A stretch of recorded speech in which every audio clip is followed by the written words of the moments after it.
লাল আগুনের বাপকে আঙ্গার, আগুন দাও দাও করে জ্বলছে। মুসা আলাইহিস সালামের মা ওদের হাত থেকে বাঁচানোর জন্য ওদেরকে মারতে দিব না বলে বাচ্চাটাকে চুলার ভিতরে রেখে দিয়েছে। ওরা বাপজি গোটা ঘর খুঁজল, কিন্তু চুলাতে যে বাচ্চা ভরা থাকবে এটা ধারণা করতে পারেনি। এরা চলে গেল, পেল না। মুসা নবীর মা কাঁদছেন আর বলছেন, আল্লাহ আমার ছেলেকে আমি নিজে হাতে শেষ করে দিলাম। মুসা নবী পয়গম্বর আলাইহিস সালাম ওই চুলার কাছে গিয়ে দেখেন, বাবা আমার মুসা নবীকে যেভাবে বসে দিয়েছেন আগুনের ভিতরে, চুলার ভিতরে, মুসা নবী পয়গম্বর আলাইহিস সালামের একটা পশম পর্যন্ত বাপজি পড়ে নাই। বলুন আলহামদুলিল্লাহ।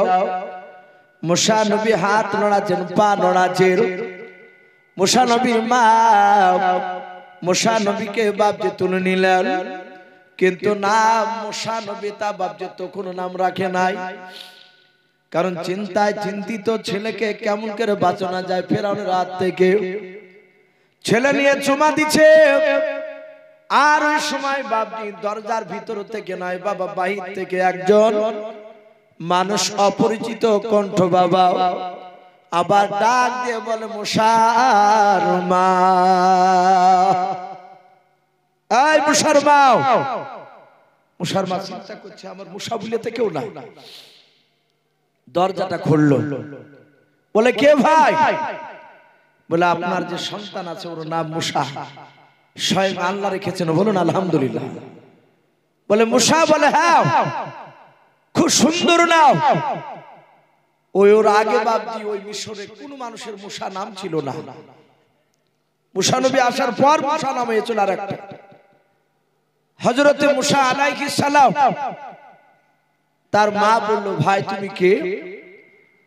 মেয়েটা নয়, ছেলেটা বলল, আমি পৃথিবীর কোনো মানুষ নয়, আমি আল্লাহর ফেরেশতা, তোমার বাড়িতে ছুতার মিস্ত্রি সেজে এসেছি, কাঠের যে মিস্ত্রি বলে আমরা। বললো কেন এসেছো? বলে তোমার ছেলেকে এখানে নিরাপদে থাকা যাবে না, রাখা যাবে না, এই জায়গাটা নিরাপদ নয়। বলে কি করতে হবে? বলে একটা বাক্স তৈরি করে বাক্সের ভিতরে তোমার ছেলেকে ভরে দিয়ে ওই নীল দরিয়াতে তুমি ছেড়ে দাও। বলে ছেলে ডুবে যাবে। বলে চিন্তা তোমাকে করতে হবে না, আল্লাহ হেফাজত করবে। বলে বাক্স কোথায় পাবো? ফেরেশতা বললেন, জিবরিল যে আমাকে হুকুম করুন। উনি মানুষ ধারণ করে দাঁড়িয়েছিলেন, ওনার কাছে কয়েকটা তক্তা ছিল, তক্তাগুলো ছিল জান্নাতি তক্তা। বলুন আলহামদুলিল্লাহ। জান্নাতের তক্তার সাথে দুনিয়ার তক্তা মিল খাবে ভাই? মিল খাবে না। পার্থক্য ওটাই হবে, দুনিয়ার ফলকে একবার কামড়াবেন, যদি টক হয় তো টকই হবে, আর জান্নাতের ফল আপনি যতবার কামড়াবেন ততবারই তয় রকমের স্বাদ হবে। বলুন আলহামদুলিল্লাহ। আর জান্নাতে সেই তক্তা বাপজি জিবরিল বললেন, আপনি আমাকে হুকুম করুন, আমি তৈরি করে দিছি। হুকুম করলেন, কয়েক সেকেন্ডের মধ্যে বাক্স তৈরি হয়ে গেল। বলুন আলহামদুলিল্লাহ। জিবরিল বললেন, ওগো মুসার মা, তোমার এই সন্তানকে ডালা তুলে ডালার ভিতর ভরে দিয়ে তুমি নীল দরিয়া ছেড়ে দাও। মুসা নবীর মা বাপকে সাদা কাপড়ে বাপকে জড়ে নিল। মুসা নবীর গোটা শরীর খানা বাপকে জড়ে দিয়া শুধু মুখখানা চেহারা খানা বাপজি আপনার খালি রেখেছে। বাক্সর ডালা তুলে বাক্সর ভিতরে ভরে দিয়া নীল দরিয়াতে বাপজি পানিতে ছাড়তে যাবে। ওই সময় মুসা নবীর আরেকটা বড় বোন ছিল বাবা, যে বোনটার নাম তাফসীরে মারফুল কোরআনে এসেছে মারিয়াম। কি বললাম? মারিয়াম, যাকে আমরা মরিয়ম বলি। মুসা নবীর মা ডেকে বলে, বেটে মরিয়াম, আল্লাহর বড় পরীক্ষায় আল্লাহ আমাকে ফেলেছে রে বেটে। তোমার ভাই মুসাকে নীল দরিয়াতে পানিতে ছেড়ে দিলাও, তুমি নদীর কোল কোল যাবা, উপর দিয়ে যাবা, ফ্যাল ফ্যাল করে বাক্সর দিকে তাকাবা না, মাঝে মাঝে আর চোখে চোখে থেকে থেকে থেকে ভাব বাক্সখানা ভেসে যাচ্ছে না পানিতে ডুবে যাচ্ছে। ও বেটি লোকে জানে কেউ জানে বুঝতে না পারে তুমি বাক্সকে ফলো করতে করতে তুমি হাঁটতেছো।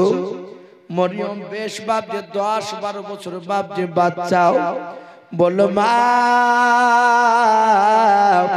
চিন্তা করো না আমি সেইভাবে যাব জানতে পারবে না। মুসা নবী পয়গম্বরকে ছেড়ে দিয়েছে স্রোতে বাপ যে ভাসতে ভাসতে চলে যাচ্ছে পানিতে ডুবে নাই। হযরত মুসা নবীর বোন মরিয়ম বাপ যে যেতে যেতে দেখলেন একেবারে বাক্সটা যেতে যেতে মাঝ নদীতে থমকে দাঁড়িয়ে গেল আর যায় না। মুসা নবীর বোন তাকে দেখলেন বাবা ওই বাক্সখানা একটা ওই নদীর কিনারায় বাড়ি দেখতে পাওয়া যাচ্ছে। কিতাবে লিখেছে ফেরাউনের বাপজি 3 জায়গায় বাড়ি ছিল, কোন কোন মুফাসসিরিন কেরাম লিখেছেন 7 জায়গায় বাড়ি ছিল। তার মধ্যে থেকে ফেরাউনের একটা বাড়ি বাবা ওই নদী ধারে ছিল। এই ফেরাউন গরমের সময় তার বিবি আসিয়াকে নিয়ে বাবা ওই গরমে নদী ধারে বাতাস খাওয়ার জন্য হাওয়া খাওয়ার জন্য বাপজি বিলাসিতা করতে ওই জায়গা আসতো। ওই ফেরাউনের বাড়ির দিকে বাবা বাক্সখানা ভাসতে ভাসতে গিয়ে একেবারে ফেরাউনের ঘরের কিনারায় লেগে গেল। মুসা নবীর বোন মরিয়ম আল্লাহকে ডেকে বলেন আল্লাহ এ তুমি বড় আরো পরীক্ষা ফেলে দিলাও। এই মুসা নবীকে আমার ভাইকে ওই ফেরাউনের কাছ থেকে বাঁচানোর জন্য নদীতে ছেড়ে দিয়েছো মা, আবার তুমি মওলা ফেরাউনের ঘরের কাছে কেন তুমি নিয়ে যে রেখে দিলে বলো।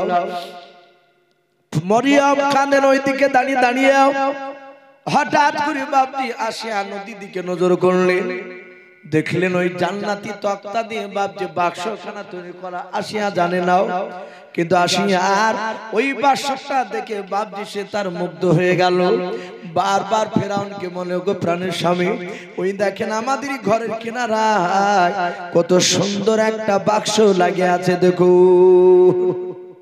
ফেরাউন বলল বিবি আসিয়া ও বাক্স কার কি ভরা আছে ঠিক না, আমি তোমাকে এর চেয়ে সুন্দর বাক্স তৈরি করে দেব। কারণ আসিয়া সেই সময় বিশ্ব সুন্দরী নারী ছিলেন, বলুন আলহামদুলিল্লাহ।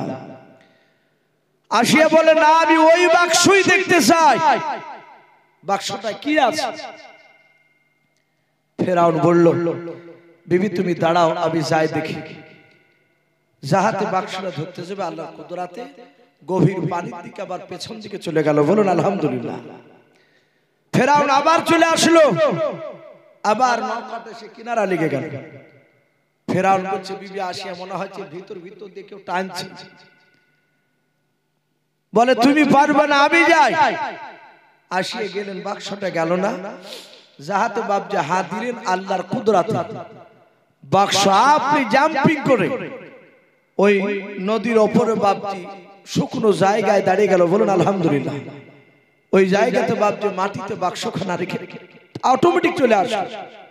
ফেরাউন ডালা তুলতে পারে নাই, আবার আসিয়া যাহাতে হাত দিল আর ডালা খুলে গেল। ডালা খোলার পরে আসিয়া বলছেন আমি ভিতর দিকে তাকালাম, দেখলাম মুসা আলাইহিস সালাম আসিয়ার দিকে তাকিয়ে মৃদু মৃদু হাসছেন, বলুন আলহামদুলিল্লাহ।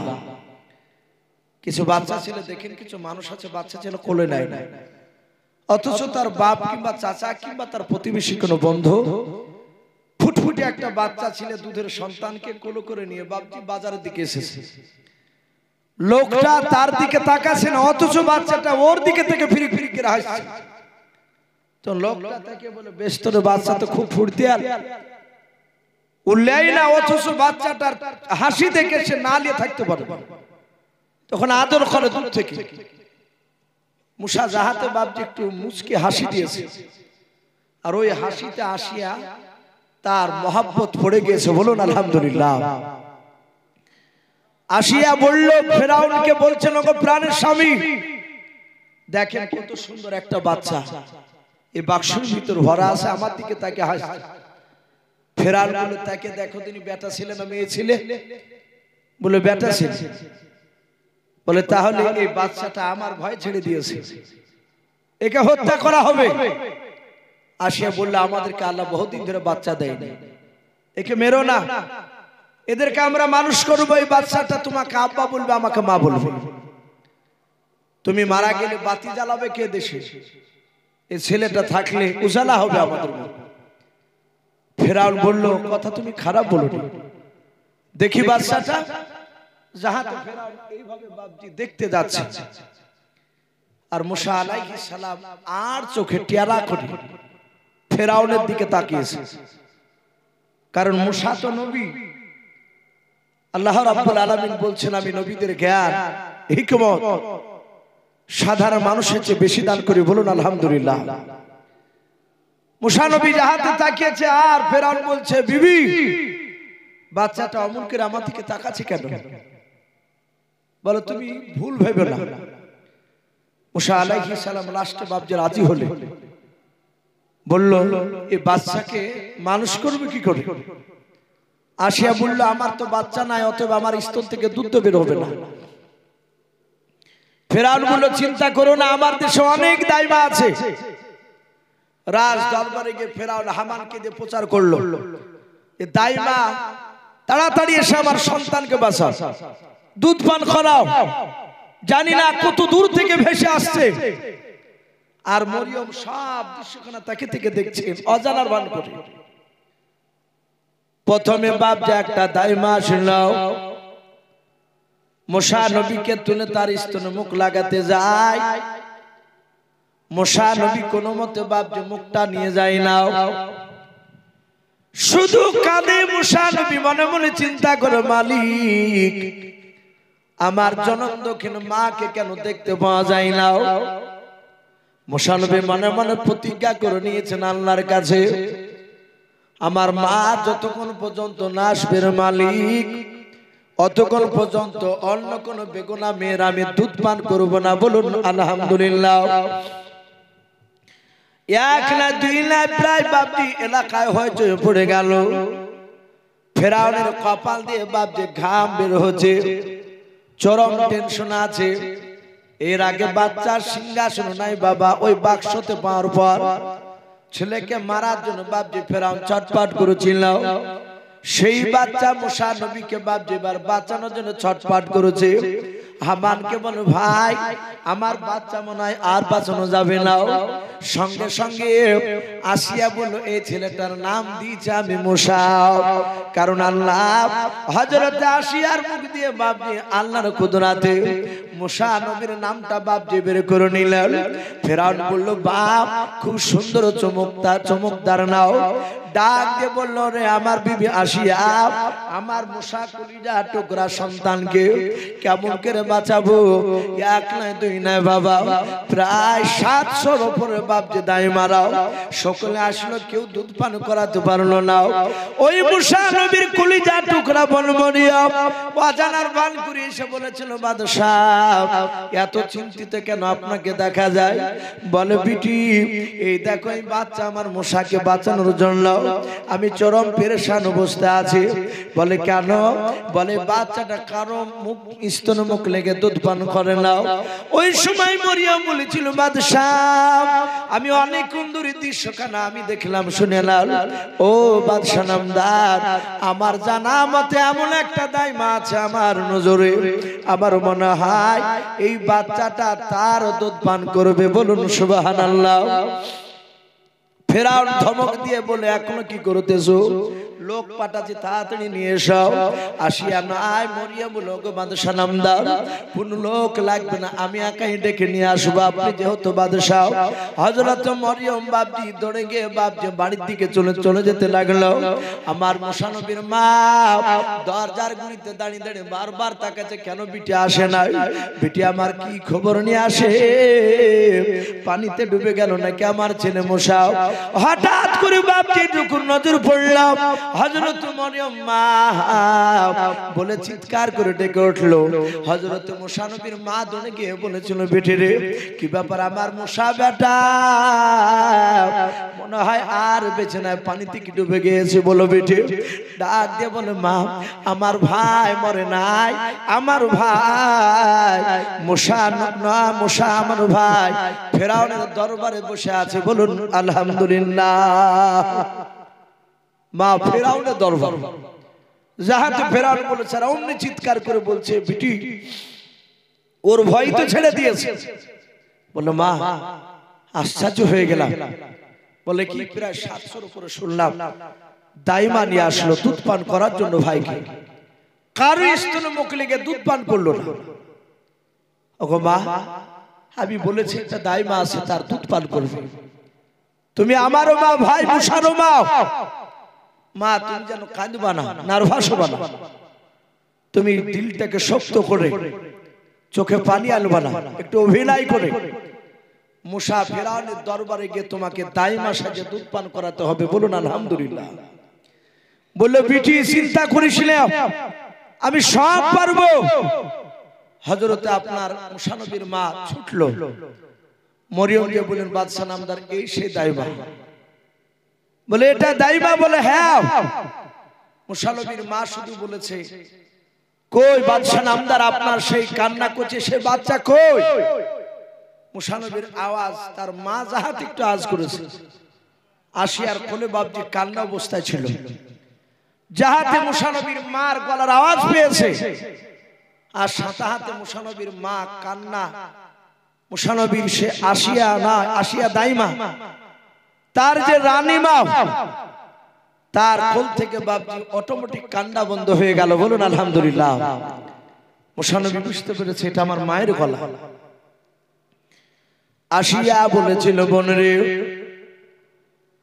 আমার মনে হয় তোমার দুধ পান করবে, কারণ তুমি যখনই পা রেখেছো বাচ্চা কান্না বন্ধ করে দিলাম।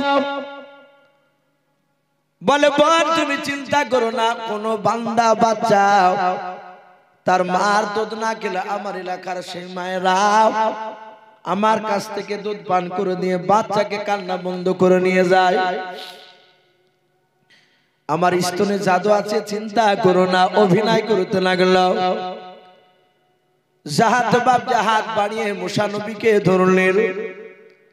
মুসা নবী বাপজি কাঁদে নাই, তার মার স্তনে লাগে বাপজি অটোমেটিক মুসা নবী দুধ টানতে লাগলেন।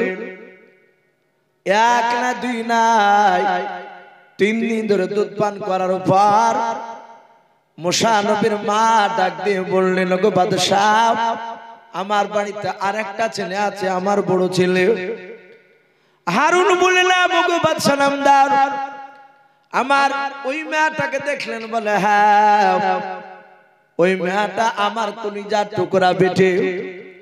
আপনার দরবারে থাকলে আমার অসুবিধা হবে, আমি বাড়িতে চলে যাই। ফেরাউন ধমক দিয়ে বলল, তোমার বাড়ির যত সদস্য আছে সবাইকে নিয়ে আসো, আমার ছেলে তোমার যতদিন দুধ পান করবে ততদিন আমার দরবারে থাকবা, আমার দরবারে খাবা। বলুন সুবহানাল্লাহ। আল্লাহ বলছেন, ওরে বেঈমান ফেরাউন, তুই আমার নবীকে মারবি, আমি মুসা নবীর গোটা বংশকে তোর বাড়িতে ফ্রি খাওয়াবো। বলুন আলহামদুলিল্লাহ। আমি ফ্রিতে খাবার ব্যবস্থা করে দিয়েছি। ফেরাউন জানতে পারলো না। থাকে 3 দিন পর মুসা নবী ঘরের ভিতরে বাপজি তার মার স্তন মুখ লেগে দুধ পান করছিল। আসিয়া দেখলো আমার স্বামী বাড়িতে নাই। ফেরাউন রাজ দরবারে চলে গেল। আসিয়া নয়, মুসা নবীর মাকে আসিয়া হাতখানা ধরে বলছেন, বোন একটা সত্য কথা বলো। বলে কি? বলে এখানে তুমি আর আমি, আর ওপর মালিক ছাড়া কেউ না, আর তোমার কোলে বাচ্চা আছে। কথা বলো। এ মুসা আমার মনে হয় তোমারই কলিজার টুকরা বাচ্চা। মুসা নবীর মা ধরা দিচ্ছে না। লাস্টটা বলল, বোন আমি বুঝতে পেরেছি, আর আমিও চাই আমার স্বামীকে এই ছেলেটা যেন ধ্বংস করব। বলুন আলহামদুলিল্লাহ।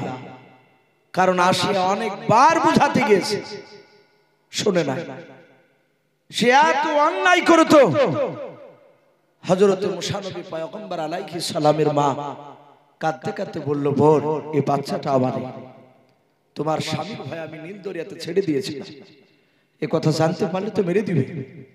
আসিয়া বলল, আমি কাউকে বলবো না। বাপজি আমার সোনা লালেরা, মুসা নবী আস্তে আস্তে আস্তে আস্তে বাপজি মোটামুটি 2.5 বছর হয়েছে হামাকুড়ি দেওয়া বাদশা। কিতাবে এসেছে তাফসীরে মুসা আলাইহিস সালামের মানুষ বয়স পেত 200 থেকে 250 বছর। বলুন আলহামদুলিল্লাহ। সেই মোকাবেলায় 2.5 বছরের বাচ্চা মানে একেবারে ছোট, মানে হামাগুড়ি দিয়ে হাঁটতে। ফেরাউনের বড় মনের বাসনা, সে পৃথিবীতে ভাবছে সে খোদা দাবি করবে। তা হামানের সাথে আলোচনা করে হামানকে বলল, আমার প্রজাদেরকে সব ডাকো। জমা হলো। ফেরাউন বলল, আমি তোমাদের খোদা হতে চাই। বলো তোমরা আমাকে আল্লাহ বলে মানবা কিনা?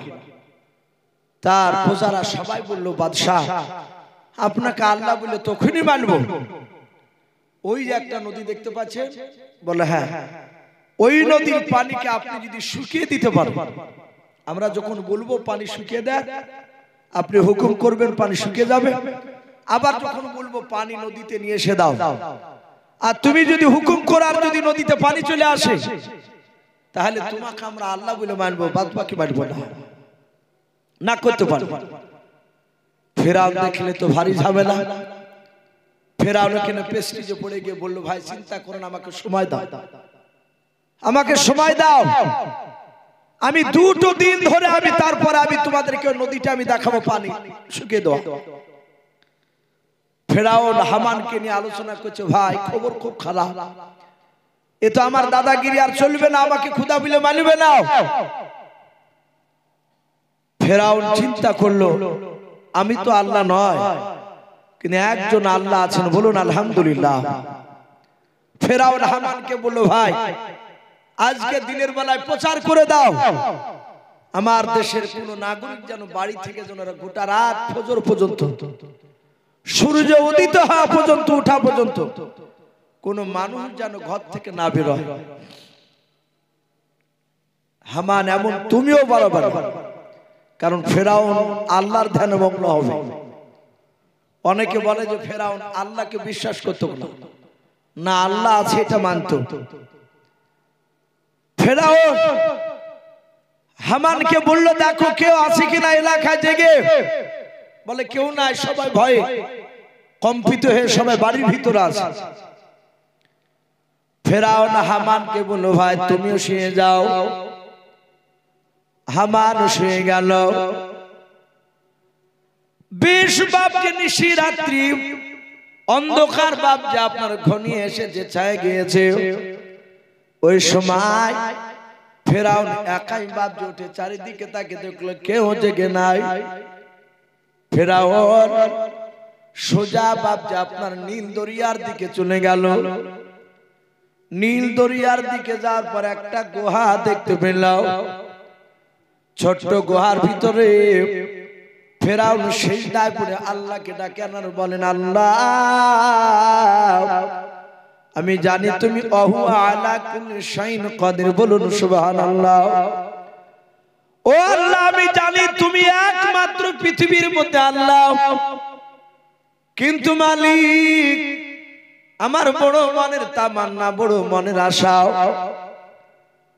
আমি খোদা দাবি করতে চাই, কিন্তু আমার প্রজারা বলেছে, তোমার বান্দারা বলেছে ওই নদীর পানি নাকি আমার তাবে করা লাগবে।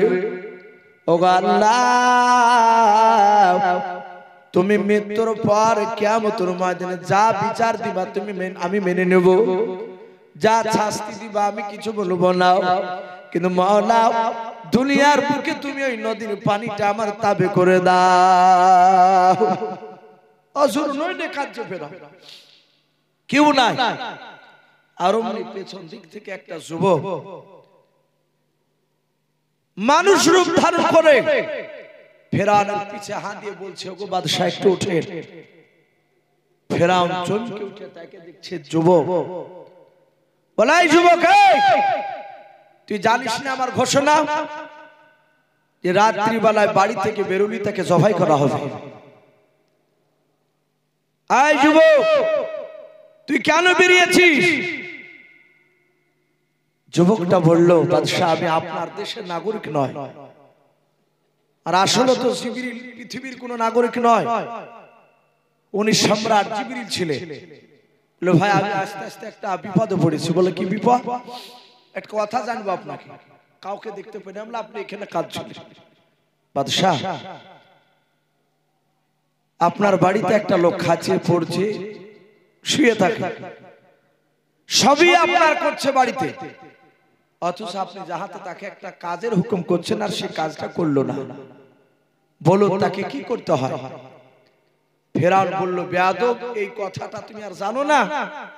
আরে জানতে আমাকে ফাইলিয়ে বলে আমারই খাবে আমারই পড়বে আমার বাড়িতে থাকবে, আমি হুকুম করলে আমার কথা মানবে না, আমার মন বলে তাকে নিয়ে এসে নীল দরিয়াতে ডুবিয়ে মেরে ফেলবে। আর অমনি জিবরিল পকেট থেকে বাপ যে খাতা কলম বাইর করে বলছেন ভাই এই খাতাতে একটা সিগনেচার সই করে দেয়। ফেরাউন মূর্খ ছিল না একেবারে, খেট করে বাপ যে কলমটা নিয়ে খাচখাচ করে সই করে দিল। ফেরাউন বলে কেউ যেন জানতে না পারে এই যে আমার কাছে এখানে এসেছিস, আমি যেখানে আল্লাহর কাছে কাঁদছি এটা যেন প্রকাশ না হয়। বলে হবে, চিন্তা করো না, তুমি আর আমি আর আল্লাহ ছাড়া কেউ জানে না। বাপজি আমার সোনা লালেরা, ফেরাউন সেজদা থেকে উঠে সকালবেলাতে রাজ দরবারে যাবে বাপজি খোদা দাবি করতে, বলে পুকুরের পানি আমার তাবে হয়ে গিয়েছে নদী। ফেরাউন দেখেছিল তার কারিশমা, বেঈমান ফেরাউনের এই দৃশ্য দেখে বাপজি লোকেরা অনেকেই বাপজি রাজি হয়ে গেল। ফেরাউন বলে আগামী কালকে আমি খোদা দাবি করব। মুসা আলাইহিস সালাম বাড়িতে আছে, মাঝে মাঝে ফেরাউনের রাজ দরবারের লোকেরা বলতো হুজুর ওকে বাদশাহ আপনার ওই পালিত বেটা, যাকে বেটা বলে মেনে নিয়েছে তাকে নিয়ে এসে। আর লোকেরা মুসা নবীর পালিত বেটায় ভয়ে বলতে পারতো না, বলতে আপনার আপন বেটা না, এই গোড়া লোক তো ওর আগে গেলি তো তাকে শেষ করে দিবে। বলে আপনি আগামীকাল ছেলেকে নিয়ে আসবেন, আমরা রাজ দরবারে দেখব। ফেরাউন তার বিবিকে বাপজি সাজিয়ে দিতে বলল, মুসা নবীকে সুন্দর করে সাজিয়ে দিয়েছে, রাজ দরবারে বাপজি নিয়ে যাচ্ছে। মুসা নবীকে পাশে বসে রেখেছে, হামান সাইডে বসে আছে, আর ফেরাউন বাপজি এইভাবে মাথাটা উঁচু করে দেখছে হাজার হাজার মানুষ। ফেরাউন সঙ্গে সঙ্গে বলল আমি তোমাদের কাছে খোদা হতে চাই। শুধু এতটুকু কথা ফেরাউন বলেছে, আনা রব্বুকুমুল আলা, আমি সব আল্লাহর চেয়ে বড় আল্লাহ। যাহাতে বাপজি এই কথাটা বলল, আর সঙ্গে সঙ্গে বাবা মুসা নবীর সামনেতে বসে, তো আমাদের মতন মৌলবি নয় যে আমরা ইমামতি করছি, হক কথা বলতে গেলে হয়তো ইমামতি বাদ দিয়ে দিবে বলে আমরা 3 কে 4 মিলে বসে থাকি অনেক জায়গাতে। কিন্তু এই নবী মুসা কিতাবে লিখেছে ফেরাউনের মুখে বাপজি দাড়ি ছিল নাভি পর্যন্ত লম্বা। এই দাড়িটা বাপজি পুরুষের আলামত। এই দাড়ি আগেকার বেঈমানরা বাপজি তারা দাড়ি রাখতো, দাড়ি কাটতো না। আমরা জানি কবি রবীন্দ্রনাথ ঠাকুর, শিক্ষিত অশিক্ষিত ছবি দেখলে চিনতে পারে, আর দাড়ি ছিল কি ছিল না কথা বলে ছিল। ও সব কাজ করতে পেরেছে আর দাড়িটা কাটার সময় পায়নি, তাই তো নাকি? উনি কেন দাড়ি কাটেননি? উনারাও জানতেন, জ্ঞানী মানুষ জানতেন যে দাড়ির কত গুণ রয়েছে। নবীজি বলেছেন দাড়ি যারা কাটে কিছু মনে করবেন না, তাদের যৌন শক্তি আস্তে আস্তে কমে যায়, দাড়িতে যৌন শক্তি বৃদ্ধি পায়। আজ মানুষ আমরা অনেকে গুরুত্ব দিই না, 100টা মানুষের মধ্যে দেখা যায় 95টা মানুষ ওই রোগে ভুগছে। কথা ঠিক না বেঠিক বলে?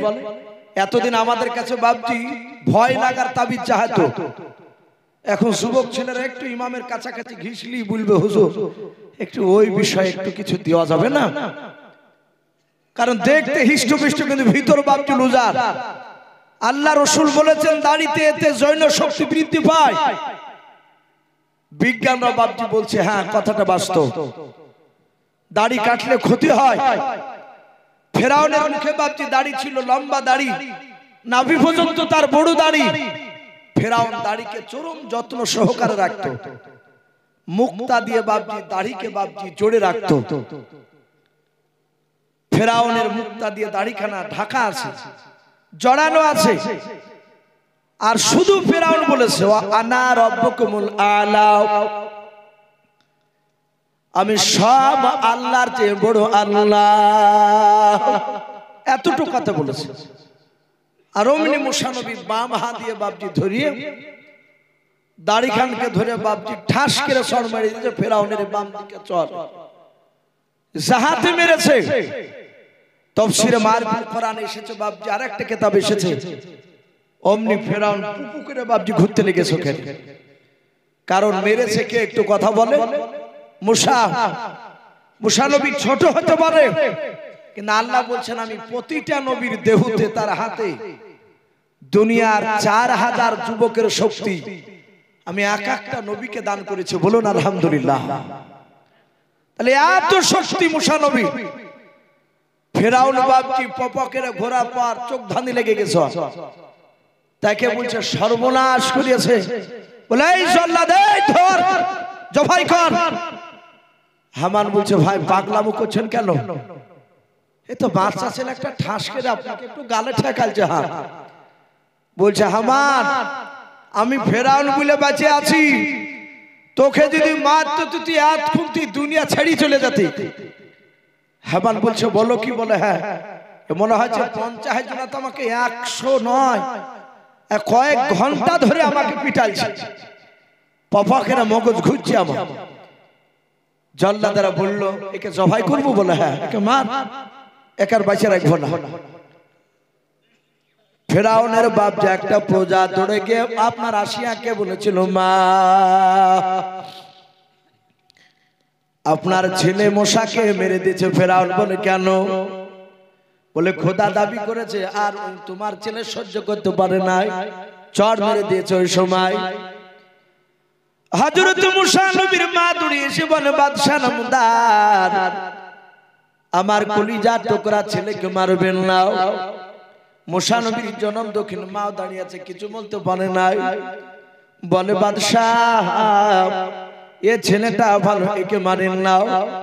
ফেরাউন বলে বিবাসিয়া এই ছেলেটাকে মারবো না এই কথা তুমি বলো না, কারণ এই ছেলেটা এমন ভাবে মেরেছে দেখো আমার ত্রিভুবন ঘুরে গিয়েছে, মাথা যন্ত্রণা করেছে। আসিয়া বলে শুনে নাও, অনেক বাচ্চারা দেখা যায় নিজের বাপজি বাপের গালকে পর্যন্ত ছিঁড়ে দেয়, দেয় না কোলে নিলে? দাড়ি থাকলে দাড়ি ধরে টানে। হযরতে আসিয়া বলেন ডাক দিয়ে বলেন আপনার ছেলে ওইভাবে আদর করে মেরেছে। বলে আসিয়া এটা আদর করা মার নয়, শুনে নাও এই ছেলেকার জিন্দা বেঁচে রাখবো না। সাঁতাতে বাপজি আসিয়া বললো আবুজ বাচ্চা প্রমাণ করে নেন। বলে কে কে প্রমাণ করবা? বলো বাদশাহ নামদার আপনি আগুনের কুণ্ড আর মিঠাই জাতীয় জিনিস দুই পাশে পাশে রেখে দেন, তারপরে এই বাচ্চা ছেলেটাকে আপনি ছেড়ে দেন। যদি বাচ্চা ছেলেটা আগুনটা তুলে মুখে দিয়ে দেয় তাহলে জানবো এই ছেলেটা নিশ্চয় অবুঝ অবস্থায় তোমাকে মেরেছে। আর যদি মিষ্টিতে যদি হাত দিয়ে দেয়, আগুন যদি না তুলে দেয়, মিষ্টি তুলে যদি মুখে দিয়ে দেয়, তাহলে জানবো এই ছেলেটা বুঝে সুঝে তোমাকে মেরেছে। ফেরাউন বলল কথা খারাপ বলো ঠিক, দেখো এই ছেলেটা জানিয়ে শুনি মারিয়েছে আমাকে, পরীক্ষা করো। এই বেটা সব বুঝে আগুনের কুণ্ড বাপজার মিঠাই জিনিস জাতীয় রাখলো। হাজার হাজার লোক সবাই অবাক, ফেরাউনকে এমন মারিয়েছে, লোক সব বলা বলি করছে। সবাই তাকে আছে যে দেখি বাদশার বিচার কি কেনা করে। আসিয়া কাঁদছেন আর বলেন আল্লাহ আমি জানি আমার মুসাকে দিয়ে তুমি আমার স্বামীকে ধ্বংস করবা, আর আমিও চাচ্ছি একে সাইজ করুক বড় হওয়ার পরে। কারণ আসিয়ার কথা তো শুনে নাই। লাস্টে বাবা মুসা নবীর মাও কাঁদতে লাগলেন। মুসা নবীকে হাতে ছেড়ে দিয়েছে। মুসা নবী হামাগুড়ি দিয়ে যেতে যেতে যেতে যেতে মিষ্টির দিকে ডান হাতটা নিয়ে যাচ্ছে। ফেরাউন বলছে এই জল্লাদ তলোয়ার রেডি করে রাখ, হাত যাহাতে দিবে আর অমনি খ্যাসকে দেবে দিবে। যাহাতে বাপ যে হাত নিয়ে যাচ্ছে আর অমনি আল্লাহকে ডেকে বলছেন আল্লাহ মুসা নবীর মা ছেলেকে হেফাজত করো। আল্লাহ বললেন জিবরিল যা আমার নবী মুসাকে দিয়ে ফেরাউনকে ধ্বংস করাবো। যাও আমার মুসা নবীর ডান হাতটা ধরে মিষ্টির দিক থেকে টেনে নিয়ে গিয়ে ওদিক থেকে নিয়ে গিয়ে আগুনের কুণ্ড তুলে তার মুখে ভরে দিল।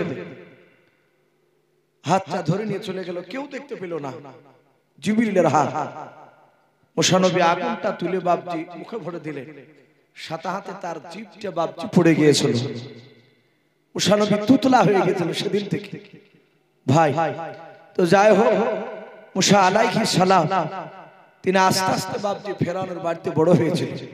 এই মুসা নবী ফেরাউনের একটা ফুফায়তো ভাইকে কেউ বলেছেন বাবুর্চি ছিল, তাকে মুসা নবী ঘুষি মেরে তাকে শেষ করে দিয়েছিল, পালিয়ে গিয়েছিল মিশর ছেড়ে। বাপজি মিশরের মধ্যে একটা আর একটা দেশ ছিল শহর, মাদাইন শহর। সেখানে গিয়ে বাপজি দীর্ঘ কয়েক বছর থেকে সেখানকার একজন নবী ছিল, তার নাম ছিল শুআয়ব নবী আলাইহিস সালাম। তার বিটির সাথে বিবাহ হওয়ার পরে তার বিবিকে নিয়ে মুসা নবী বাড়ি আসছিলেন। পথিমধ্যে বাপজি আগুনের প্রয়োজন, জঙ্গলে আগুন খুঁজতে গিয়ে বাপজি একটা আগুনে কথা বলেছিল, বলুন আলহামদুলিল্লাহ। সে আগুনে বলেছিল আমা তিলকা বিয়ামিনিকা ইয়া মুসা, আই মুসা তোমার ডান হাতে ওটা কি? মুসা বলেছিলেন আমার ডান হাতে এটা আশা মুবারক লাঠি। অনেক লাঠির গোনাবলী বলেছিল। লাস্টে বলল মুসা লাঠিটা ফেলে দাও। ফেললেন, লাঠি সাপে পরিণত হলো। আবার আল্লাহ বললেন মুসা হা দাও। বলে আমিও তো পাগলা নয়, তুমি কে? আল্লাহ বলেন আই মুসা আমি তোমার অন্য কেউ নয়, আমি তোমার মহান আল্লাহ। বলুন সুবহানাল্লাহ। মুসা নবীর সাহস হলো, লাঠির সাপে বাপজি সাপে ছিল, হাত দিলেন, লাঠি তো পরিণত হয়ে গেল। বলে আল্লাহ তো বাই তো লাঠি হয়ে গেল। বলে বিপদে পড়লি তুমি মাটিতে ছেড়লি, এই লাঠি সাপ হয়ে যাবে, তোমার দুশমনকে খেয়ে নেবে। হে মুসা আর একটা মুজিজা দিছি। বলে কি? তোমার বাম হাতটা বগলে ভরো, চাপ দাও। চাপ দিলেন, হাত বের করলেন, আলা বের হলো। বলে মুসা আবার বগলে হাত ধরে চাপ দাও, বন্ধ হয়ে গেল। বলে তোমার বগলটাই হচ্ছে সুইচ, চাপ্পা চালু হবে, আবার যখন প্রয়োজন হবে চাপ্পা বন্ধ হয়ে যাবে। আল্লাহ বলেন মুসা তোমাকে আগুন নিয়ে বাড়িতে যেতে হবে না তোমার বিবির কাছে, এখান থেকে সোজা সোজা চলে যা। আমি তোমাকে নবুয়ত আজকে প্রকাশ করে দিলাম, তুমি নবী মুসা, তুমি এক্ষুনি চলে যাও ফেরাউনের দরবারে কলমার দাওয়াত দিতে। বলুন আলহামদুলিল্লাহ। আল্লাহর নবী মুসা বলছেন আল্লাহ তোমার কাছে অনুরোধ করে সব জায়গায় পাঠাও, ফেরাউনের কাছে পাঠাও না। ফেরাউনের আমি 1 নম্বর আসামি। আল্লাহ বলছেন ওর কাছে তোমার যাওয়া লাগবে। লাস্টে ফেরাউন বলল ভাই ওগো মাওলা, ওগো আল্লাহ, আমি তো তুতলা, আমার সব কথা ফেরাউন বুঝতে পারতো না, ছোটবেলা তো দেখেছি। নবী নবুয়তের দাবি নিয়ে কলমার দাওয়াত দিব, কলমার কথা সব বুঝতে পারবে না। তা আমার বড় ভাই হারুন বলে আছে, তো গো আল্লাহ তুমি আমার বড় ভাই হারুনকে তুমি বাদশা বানিয়ে দাও। বল না, আমার বড় ভাই হারুনকে তুমি নবী বানিয়ে দাও। আল্লাহ বলেন যা মুসা আমি তোর ভাইকে নবী করে দিলাম। বলুন আলহামদুলিল্লাহ। ভাইরা 2 ভাই, মুসা নবীর ভাই হারুন তো জানে না যে উনি নবীতা। মাঠে দুম্বা ছাগল চড়াচ্ছিল, উট চড়াচ্ছিল, হাঁটুর উপর কাপড় তুলি। তখন পর্দার হুকুম বাবজি তার কাছে তো ছিল না। মুসা নবী সালাম দিয়ে বলছেন ভাই আপনি নবী। ও কাপড় নামাচ্ছে আর বলছে ভাই টিটকারি মারছিস নাকি? বলে না না, এই দেখো সার্টিফিকেট নিয়ে এসেছি। বলে ভাই কি খবর? বলে উট দুম্বা থাক চলো ফেরাউনের দরবারে কলমার দাওয়াত দিতে যাব। আমি বলবো সবটাও বুঝতে না পারলে তুমি একটু বুঝিয়ে বলবা। এলাকা দেখবেন তবলিগের লোক বোম্বাই থেকে আসে, দিল্লি থেকে আসে, গুজরাট থেকে এলাকা আসে না, আসে উর্দুতে ভাষণ দেয়। এলাকার একটা যারা বিজ্ঞ ব্যক্তি তারা দেখা যায় পাশে চেয়ারে বসে উজা উর্দুতে বলে, সেটা আবার বাংলাতে বলে আরেকজন মানে করে দেয়। হযরত মুসা নবী বলল তুমি মানে করে করে বলবা। ভাই সে মুসা আলাইহিস সালাম ফেরাউনের কাছে কলমার দাওয়াত দিয়েছিল। লাস্ট ফেরাউন মুসা নবীর সাথে বাপজি লড়াই করেছিল, জাদুর পরীক্ষা নিয়েছিল, পারেনি। লাস্টে ফেরাউনকে বাপজি সেই নীল দরিয়াতে তাকে ডুবে শেষ করে দেওয়া হয়েছিল। আমি প্রতিটা বাপজি ভাইদেরকে বলবো ভাই জান্নাত জাহান্নামের কথা আপনারা শুনেছেন। আমরা জানি যে নবীদের কথাগুলো শুনলে একটু দিলটা নরম হয়, নবীদের উপর মহব্বত জন্মায়, সাহাবাদের কথা শুনলে ওইভাবে মহব্বত জন্মায়। তাই ভাই, এক একটা মাওলানা বক্তা এক এক রকমের কথা আলোচনা করেছে। আপনারা জানেন প্রায় জায়গাতে বাপজি আমাকে বেশিরভাগ নবী সাহাবাদের কথা বাপজি ঘটনা একটু বলার জন্য অনুরোধ করে আমি বলি। আপনাদেরকে দেখতে পাই তার মহব্বত শুনে আমি প্রতিটা বাপজি ভাইদেরকে বলবো, ভাই যারা পর্দার আড়াল থেকে মা বোনেরা শুনছে সকলকে বলবো, আমরা যা শুনলাম মূল উদ্দেশ্য হচ্ছে 5 ওয়াক্ত নামাজ। বলুন আলহামদুলিল্লাহ। এই নামাজ এত গুরুত্ব, কিতাবে লিখেছে মুসা নবী জামানায় একটা বাপজি জেনাখিরিনী মেয়ে বলা হয়েছে, খারাপ মেয়ে, চরিত্রহীনতা। সে যৌবনের তাড়ায় থাকতে না পারে একটা পরপুরুষের সাথে মেলামেশা করে ফেলেছে, পেটে বাচ্চা চলে এসেছে। বাচ্চাটা যেদিন জন্ম নেয় সেদিন ওই বদমাইশ মেয়েটা তার ছেলেটাকে বাপজা আছাড় মেরে মেরে ফেলাচ্ছে। বহু এরকম সন্তানের মা এলাকায় দেখা গিয়েছে, আপনার জঙ্গলে পায়খানার চেম্বারে। আজ থেকে বাপজি 15 বছর আগে অনেক বাচ্চাকে বাপজি মৃত্যু অবস্থা পাওয়া যেত, অনেক জায়গা ফেলে দিয়ে চলে যেত অবৈধ বাপজি সে বাচ্চাগুলো। এখন ওগুলো আর দেখতে পাওয়া যাচ্ছে, এখন মেডিসিন উঠেছে, সেগুলো হয়তো মানুষরা বদমাইশরা ব্যবহার করছে। তো ওই মেয়েটা জেনাখারিনী মেয়েটা, বদমাইশ মেয়েটা বাচ্চাটাকে মেরিয়ে দিয়েছে। মেয়েটা চিন্তা করেছে এটা আমি অন্যায় করেছি, মুসা নবীর কাছে আসে, এসে বললে, ওগো মুসা নবী, আমি অন্যায় করেছি, আমি যৌবনের তাড়নায় থাকতে না পারে আমি একটা অবৈধভাবে একটা ছেলের সাথে মেলামেশা করে পেটে বাচ্চা এসেছে। বাচ্চাটা ভূমিষ্ঠ যেদিন হয় সেদিন আমি মেরে দিয়েছি। তাহলে আমার চেয়ে মনে হয় নিকৃষ্ট নারী আর কেউ না। হে নবী, একটু আপনি ক্ষমা করার কোন রাস্তা আছে কি বলো? মুসা নবী বললেন, পৃথিবীর মধ্যে সবচেয়ে তুমি নিকৃষ্ট নারী, সবচেয়ে খারাপ নারী, তুমি জাহান্নামে যাবা। সাথে সাথে জিবরিল আলাইহিস সালাম বললেন, ইয়া আখি মুসা, হে মুসা ভাই, এই যে আপনার সামনে যে মেয়েটা তার সন্তানকে পর্যন্ত জবাই করে মেরে ফেলেছে, অবৈধ সন্তান বলে আপনি বললেন পৃথিবীর মধ্যে সবচেয়ে তুমি নিকৃষ্ট, এর চেয়েও পৃথিবীতে নিকৃষ্ট মানুষ একদল আছে। বলে কারা? হে নবী, আপনি হয়তো জানেন না যে মানুষটা সুস্থ থাকা অবস্থায় সে আল্লাহর নামাজকে পড়লো না, আদায় করলো না, ওই ব্যক্তি ওই নারীটার চেয়েও নিকৃষ্ট বাপজি পুরুষ বলা হয়েছে, তাকে মানুষ বলা হয়েছে। তাই প্রতিটা বাপজি ভাই মা বোনদেরকে বলবো, আমরা 5 ওয়াক্ত নামাজ পড়বো, বলুন ইনশাআল্লাহ। ভাই আমরা হয়তো অনেকে এসা পড়েছি, আবার অনেকে পড়ি নাই। আমি অনুরোধ করব, এখানে অনেক যুবকরা আছে, যুবকদেরকে বলবো তোমরা নামাজ পড়বা। নবীজি বলেছে, জিবরিল এরকম ডাইরেক্ট কথা বলেছে, হে নবী, আসমান থেকে কয় ফোঁটা পানি পড়ে দুনিয়াতে, আমি জিবরিল গণার ক্ষমতা আমি রাখি। বলুন আলহামদুলিল্লাহ।